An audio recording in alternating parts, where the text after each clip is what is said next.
mga muda. Para manis penulung baka kasir.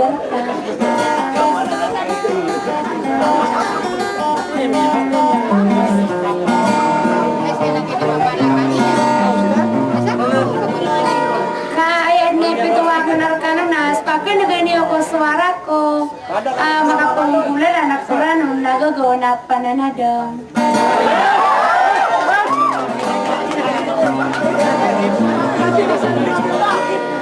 Pagkabalasiyan ko na so di kan di ginawain na so kaya isa-isa ubangan sa sisay na darana.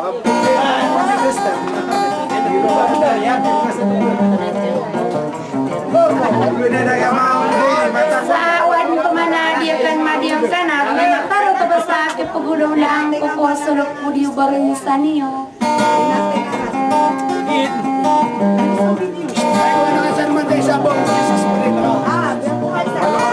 Na bagan ni orang nama penagunapian ni orang ko na kami kumambuwa ka segar kami doang ko ka serakan.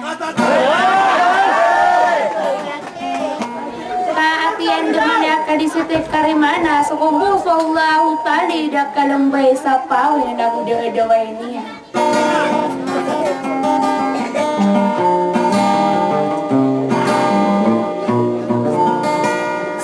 Kung mabuha ka nagiwa makapanggulala na sa suara niya na kuranong nagagawa na pananadong.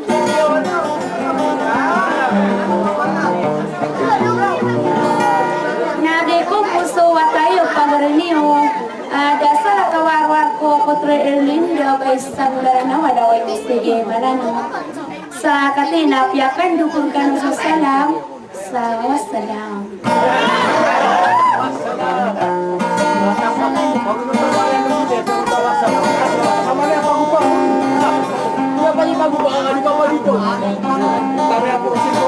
Lalo sa ano na dinam siya wala ko dia kami ako na mga pamarasa na.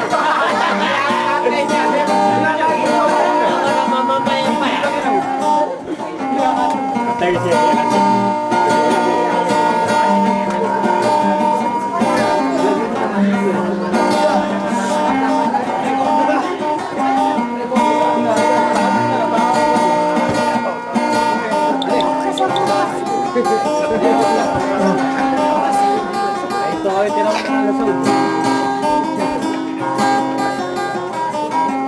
Hari ada jauh mungkin ini orang pangan itu tapi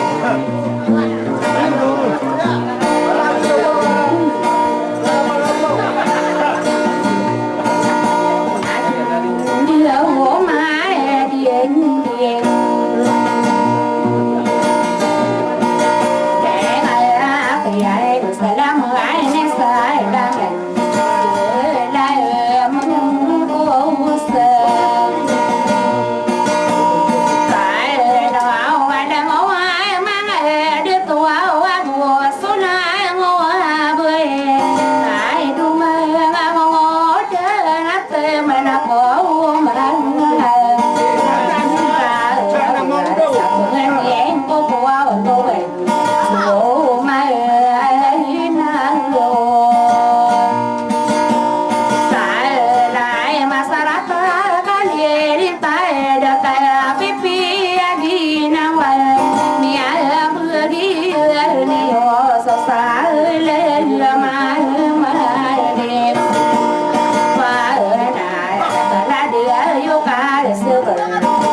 Hãy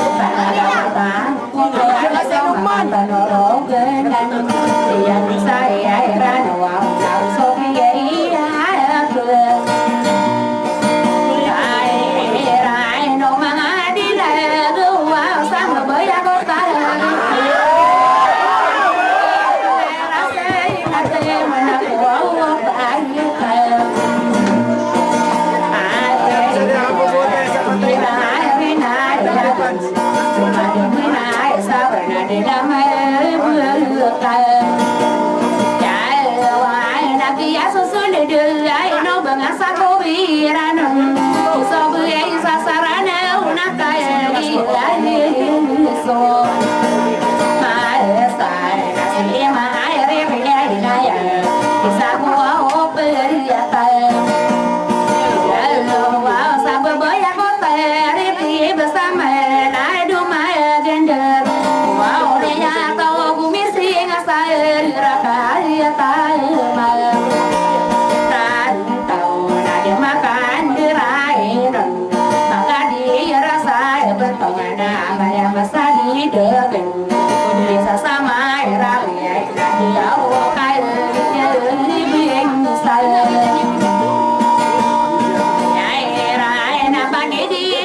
Ghiền Mì Gõ để không bỏ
lỡ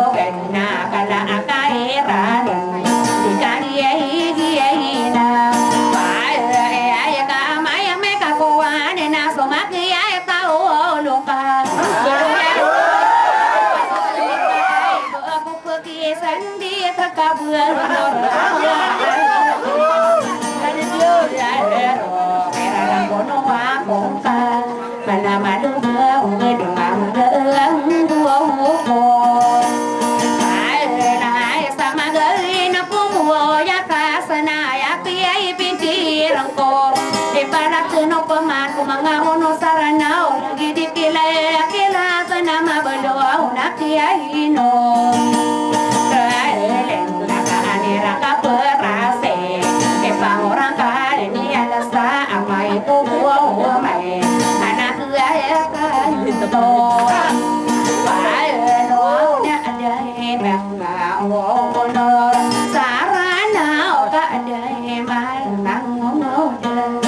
Hãy subscribe cho kênh